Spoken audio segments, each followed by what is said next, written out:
Kaguta Museveni akuba ebirayiro ebimutwala mu kisanja kye ekyomusanvu. Poliisi etangazizza ku mbeera y'ebyokwerinda era bategeezezza nti nga bakolaganira wamu n'ebitongole ebyokwerinda ebirala bamaze okwekkaanya ebintu ng'obulumbaganyi, obutujju n'ebirala nti era buli kimu kiri bulungi. Tewali security threat eri awo yeetaaga kutiisa abantu.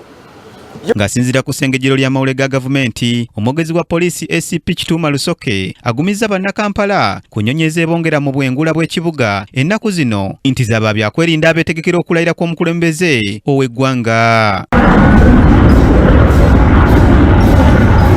Ennyonyi za jeryaffe ez'okulwana ejeryaffe erya UPDF wansi wa Air Force nga babadde era ndooza ku lunaku lwennyini wadde saagala agenda mu bingi naye ndooza tu expectingeyooko emyoleso egy'ebika ebingi era tulinde ndooza olunaku lutuuke tulabe ekinaavaayo. Naye munywani wange kyabadde agamba nti zibadde zikanga abantu ng'abamu bagamba n'amadinisa agatika zisiina bakufunayo ripooti yonna ey'eddinisa eryayatise. Poliisi etangazizza ne ku makubo agagenda okutataaganyizibwa naddala ago aganayitako abagenyi abagenda okwetaba mu kulayira kwa pulezidenti okuli Entebbe Express, amakubo agaliraanye ekisaawe ky'ameefuga Kololo awamu n'amalala. Wajja kubaawo enguudo eziyingira mu Kololo kati nga Elgon Terrace,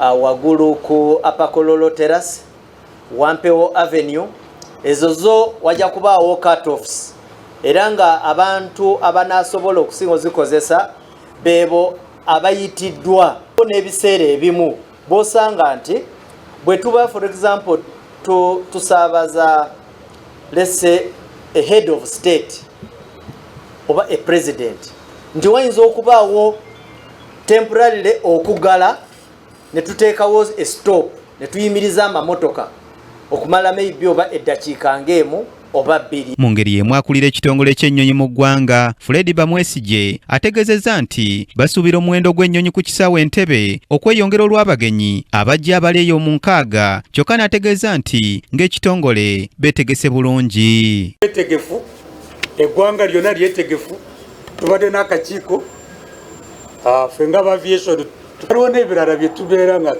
tukola nnyo nitwongeramu amaanyi nga bino bya air traffic control, okulaga parking nitugigaziya kubanga guno mukolo gwa njawulo. Ku ky'olutalo lugenda mu maaso ku kyondo kya Buwalabu, Bamwesige ategeezezza nti lubakosezza ebitagambika omuli n'omuwendo gw'abasaabaze okwesala naddala mu mwezi ogwokusatu. John Maido yakusakidde eggulire lino ku lwa KTV Amalindirire.